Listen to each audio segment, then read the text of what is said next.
how to delete iMessages from both sides on iPhone. Hey everyone, welcome back to the channel. If you are new here, don't forget to hit the subscribe button and turn on the notification bell to not miss any updates.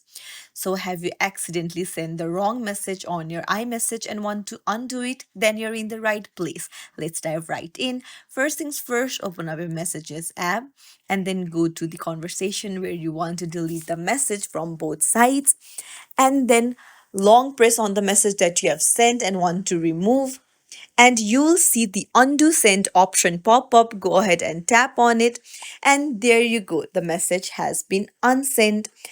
But keep in mind that this is only possible within 2 minutes of sending the message. You cannot do this to your previous messages. That's why make sure that you delete it as soon as you want to unsend it. So that's it. If you found this tutorial helpful, don't forget to like and subscribe to our channel for more useful tips and tricks. Thank you for watching.